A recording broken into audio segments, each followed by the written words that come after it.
Hello sir, আমি Abbas sir জ্ঞানজ্যোতি coaching sir, সবাইকে welcome.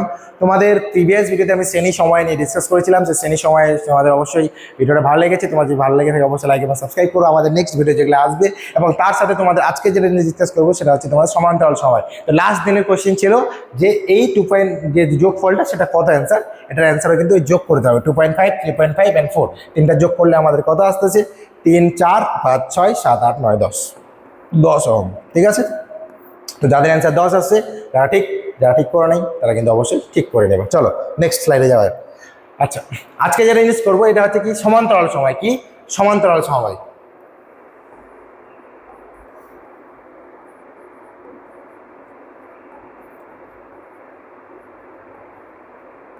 সমান্তরাল সময়, তাই তো?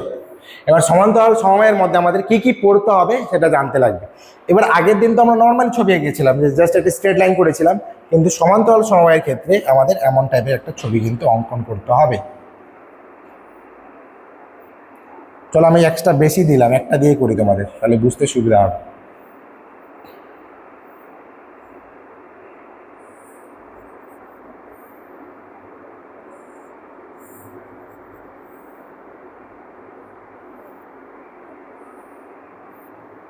ঠিক আছে, সেমভাবে এখানে কারেন্টটা যাচ্ছে, এটা যে কোনো তড়িৎবাহীর মধ্যে দিয়ে, এখানে কিন্তু ডিভাইড হচ্ছে।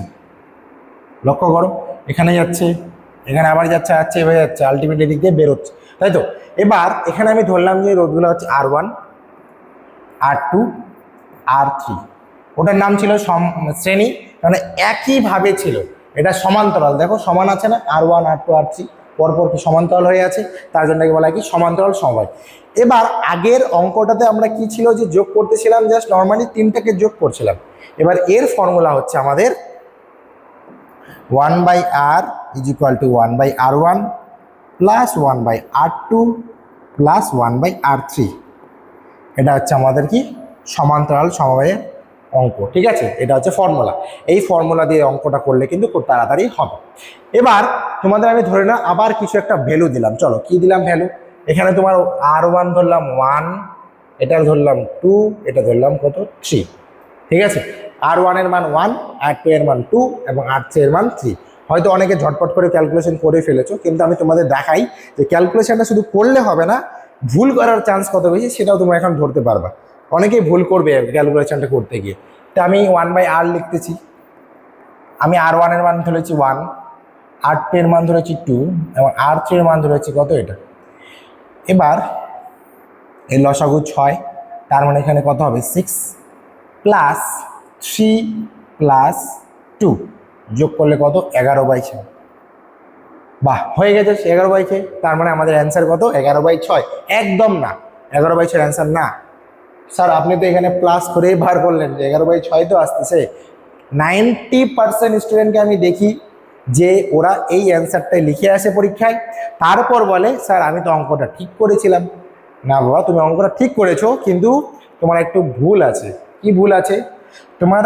এখানে কি আছে 1/r না, তাই তো? এটাকে উল্টাই দেবো, তোমাকে আর এর ভ্যালুটা বার করতে বলছে, তোমাকে আর এর ভ্যালু 1/r এর ভ্যালু বার করতে বলে নাই। তার জন্য কী করতে, চেঞ্জ করতে, এক্সচেঞ্জ করতে, উল্টা দিলাম, তাহলে 6/11 অ্যান্সার হবে এইটা। কিন্তু বেশিরভাগ স্টুডেন্ট অ্যান্সার কিন্তু এইটা দিয়ে আসে, এক্ষেত্রে ওরা কিন্তু ভুল করে দেয়।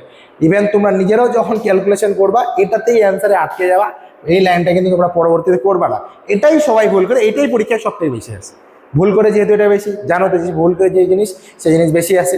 ঠিক আছে, আর এটাকে আমাদের আরপি লেখা হয়। আরপি শ্রেণীতে যেমন RS লিখছিলাম, এটাতে আমাদের কি আরপি লেখায়। কেন? হচ্ছে আর তো রোধের জন্য, আর পি হচ্ছে প্যারালেলের জন্য হচ্ছে আরপি লেখা। এবার সিরিজ যেহেতু শ্রেণী, তার জন্য আরপি মানে হচ্ছে 6/11। তো তোমাদের একটা হোমওয়ার্ক দিচ্ছি আবারও, তোমরা অবশ্যই করবা। R1 ধরে নাও যে 3, R2 ধরবা ধরে নাও 7, R3 ধরে নাও কত তোমাদের 21।